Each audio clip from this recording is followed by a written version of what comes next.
Today's lesson is for players who can already loop backspin onto the table, but whose shots lack quality and power. How to hit high-quality backhand shots when your own power generation is limited. Many people face backspin as soon as they get nervous. Give me 2 topspin shots. It's easy to leverage, but when they encounter backspin, they feel they can't leverage any force at all. So they are right. They want to wait and then continuously build up force. Rotate the waist, sink the hand. Some of you doing these, right? Type 1 in the chat if you do these. When encountering topspin, like this, leverage force.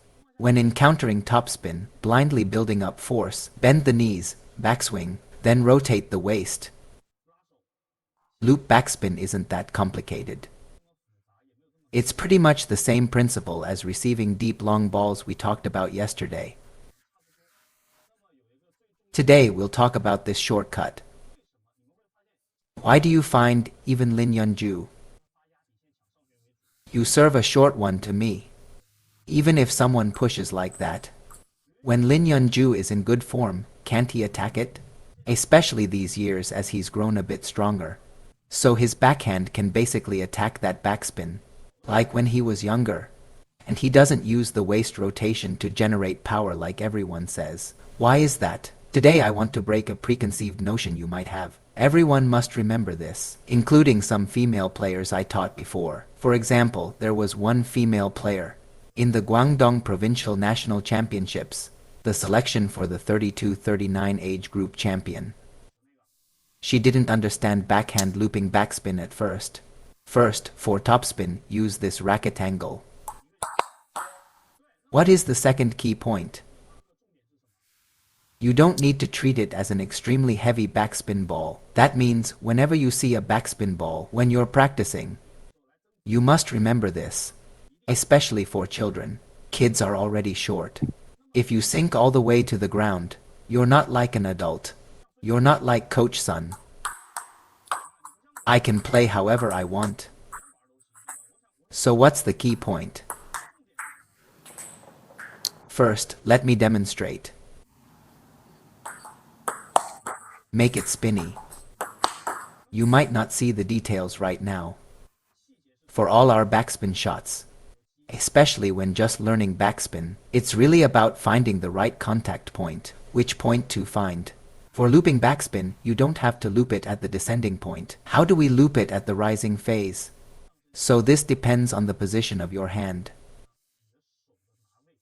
My hand is always at the vertex of the triangle. When the ball is at its longest reaching here. Longest, most uncomfortable point is here, right? At this time, we don't want to stand too far forward. Move out a little, leave space. Just set your position looping at rising point.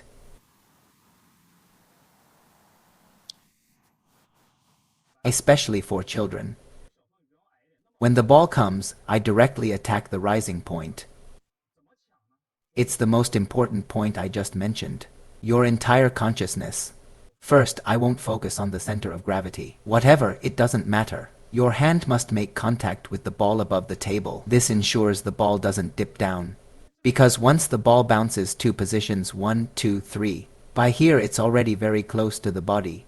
It becomes even harder to loop. Look, even I find it hard to loop. It's hard to find the contact point. Make it spinnier. See, hard to find the point. As I said yesterday, don't be timid, confront it head-on, break through this mental barrier. It's best when first learning to play against backspin, but if you learn it wrong and try to correct it later, you must overcome this psychological issue. Dare to directly confront this ball. You must strike while the ball is above the table. You'll feel the ball isn't as spinny. See, if I don't use much force, doesn't it still lift? So, haven't you noticed?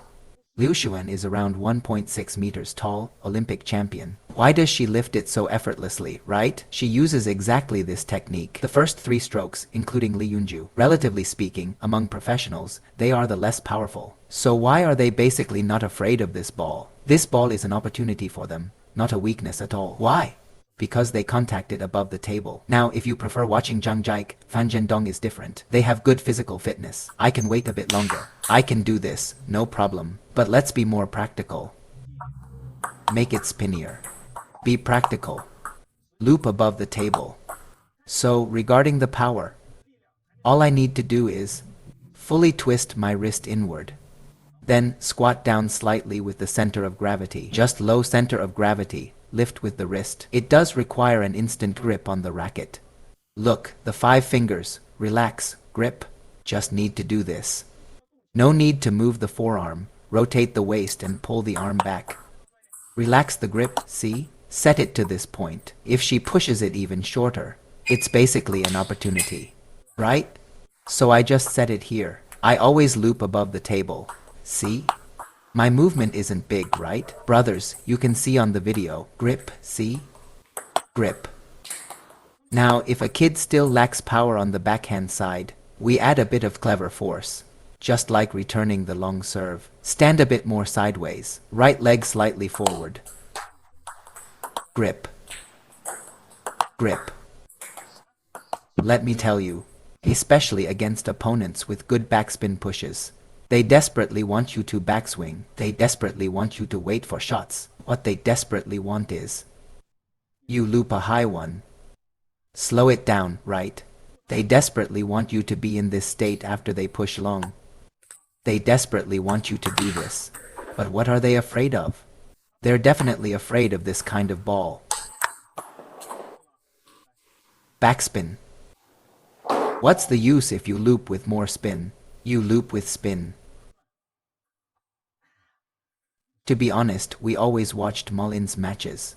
Because his backhand really wasn't good, so opponents weren't afraid of that ball. Nowadays, no one uses this technique anymore, because you must be balanced on both sides, including penhold. They must master this.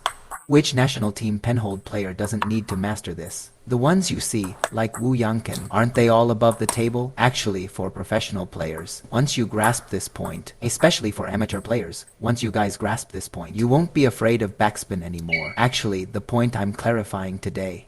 We apply the same principle to the forehand against backspin. Let me teach you. Look, my hand is above the table. I hardly use my body weight at all. With just a lift of my wrist, it's done. For professional players, with fundamentals as solid as Sunjin's.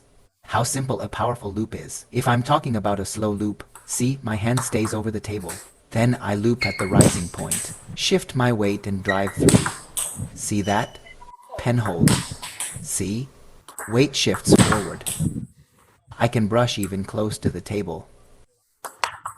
See? Because if his push isn't perfect, I still don't pull back. I just follow through with my weight. And if his push is too deep, I sink into my legs. Plant and lift, see? Got it. That's why you rarely see this kind of play. Only Fan Zhangdong has this ability. This kind of ball is tricky. You really have to practice daily. Even Coach Sun might not manage it. I can't do it without practice either. If you like it, please subscribe. If you become a channel member, you can watch 10 videos in advance and enjoy exclusive Coach Sun member-only videos. Have you learned these key points? Especially for amateurs. As pros, we have plenty of time. Tons of training to build up looping at descending point. That's the safest. And we still have the footwork to follow up. But amateurs don't have that training time. We have to rely on cleverness, on technique. Just like how Liu Xuan beat Chen Meng back in the day. Did she outpower Chen Meng? Of course not. Whether it's backspin, short balls, or topspin, she won with cleverness and speed. So we focus more on technical flow. Especially in video. What can I teach you? Not all extreme power and footwork, right? That's not something to teach in a video. It's pointless. Let's be real. Some people, in more areas, don't have the conditions to train like that. So what then?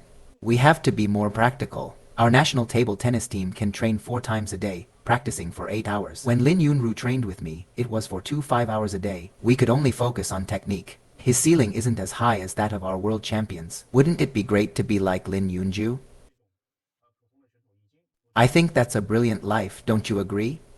The course will definitely be fully delivered. Like I said, what we've covered is just the tip of the iceberg. In the future, I'll be here to tell you. Guaranteeing that whenever new techniques emerge, like if they change the ball tomorrow, I'll use my learning ability to learn again. and then update our course content accordingly. Use less wrist when serving, yes. Use your fingers more. When your fingers move, look at my fingers.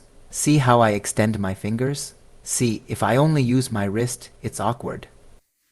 If I'm serving a hook serve, I extend my fingers. You need to feel like your fingers are leading your wrist. Don't let the wrist lead the fingers. If you serve with the wrist leading the fingers, the ball won't be tricky. Let me demonstrate for you. Look, for example, from this position.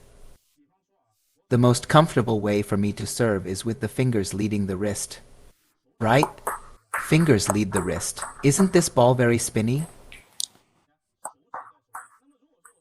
If I move wrist first, that's the kind of quality you often end up with. A very dead kind of quality.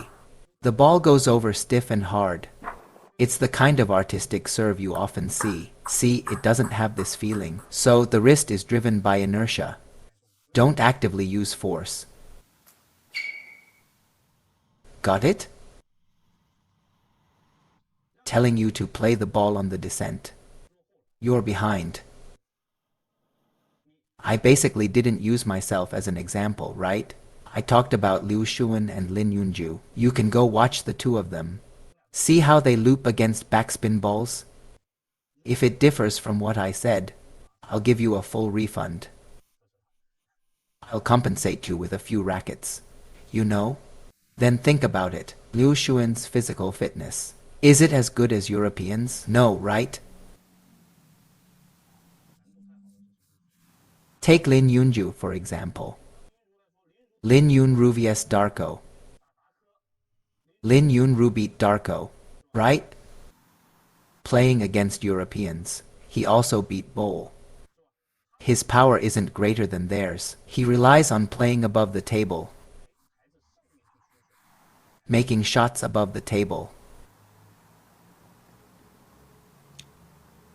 For the rising ball, you must coordinate force and timing. Feel like you can't connect?